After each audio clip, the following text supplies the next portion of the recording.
I cracked one, I downed one. Full dead. The other guy's inside. There are no traders in DMZ, so you don't go to any to turn in your quests. If you're new to my channel, there are no intros. Anyway, once you've finished a quest, make sure you replace the quest slot with a new one.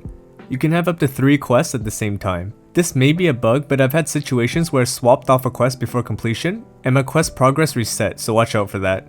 At some point while I was swapping quests, I went from 3 out of 5 hard drives found to 0. There are requirements to unlocking high tier quests. For example, Black Moose quest requires all tier 2 story quests. When it comes to guns, you can run any gun with any attachments that you've unlocked in multiplayer through your insured slot. You do not need to loot attachments in raid. Looting guns in raid will come out of raid as contraband. You cannot change attachments on contraband weapons. I don't know if this is a bug or an intended feature, but dropping your weapons in raid will put your insurance on cooldown and turn your weapon to contraband even if you pick it back up. A successful extraction lowers your insurance cooldown, so if you live most of your raids, you can abuse this and snowball into a stash full of your own gun setups. Doing this will help you run the gun you main even through a bad loot streak. Remember how I said there were no traders earlier? Heading into raid, there are lightkeeper stations all over the place to spend your rubles. There's no economy in this game. You can sell your loose loot for rubles at buy stations and spend them all in-game.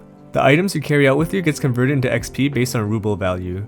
So if you don't care about XP, sell everything you own at the shop so you can buy items that will give you an advantage in raid.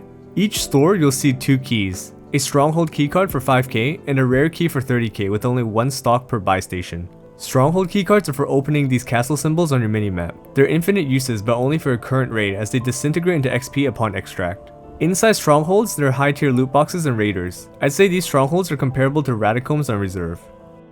Now the keys you can extract with, but there are only 3 uses. Each key will open a corresponding point of interest on the map. They'll be guarded with raiders similar to strongholds, and difficulty can range from Reshala and Dorms to Gluhar and Labs. There are also common keys that have limited uses dropped from AI or looted from chest. You can tell its rarity by its color. There's no dox case in your butt pouch, so if you find a good key and you want to save it, be sure to survive your raid. After a while, the rad zone will start to spread. Any extracts the rad zone covers cannot be used, even if you called for a chopper before it spread. Once all extracts are covered, a new one will appear with a countdown. This is the final extract, and if you can't get there before the zone spreads, you'll be KIA.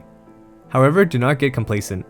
I've had a game where the final extract did not appear, and one of the original extracts became a final extract. So try to do whatever you came here to do quickly and leave before this happens to you. Upon extraction, items in your bag will turn to XP. Items in the top row will be saved and carried onto the next raid. They cannot be unequipped, so if you have a 3 plate, you have to bring it into your next raid. You can't stash it away in your stash for a rainy day. The same thing applies to backpacks. Once you have a medium or large bag, you must bring it into the next raid. Keys that are in the bag, however, can be unequipped. You can save up to 20 keys in your key stash. Moving on to weapons, these can be unequipped and you can save up to 20 in your stash. Both these numbers may be less in the free version of the game. For tactical, lethal, and field upgrades, you can swap them to anything you unlocked in multiplayer. However, there are DMC specific field upgrades like the Revive Pistol that are found in raid only. Now for those of you already playing DMZ, the biggest issue Tarkov players complain about is the lack of PvP. That's because they just don't know where to go. COD players are simple. They see big circle on map, they go to fight. Here's what I like to do when I'm not questing and I have no keys. I grab the closest vehicle and rush to either train or gas, prioritizing whichever one is closer. Gas if they're around the same distance. Most players will rush gas for Chemist so they can unlock the MCX, so you'll be fighting World War III in there. By the time you wipe Rad Zone, you should be 3 plate and juiced out of your mind. Now run for the big briefcase, as getting it will unlock you skins. And that's half the reason why people play COD, so you know they'll be fighting over it. On the way, hit a shop, buy plates and a 30k key if you can afford it. Win your fights and extract. Save your key for the next time you die and become a 1 plate Timmy. Hit up the big key spots, get geared, head towards Rad Zone, and repeat.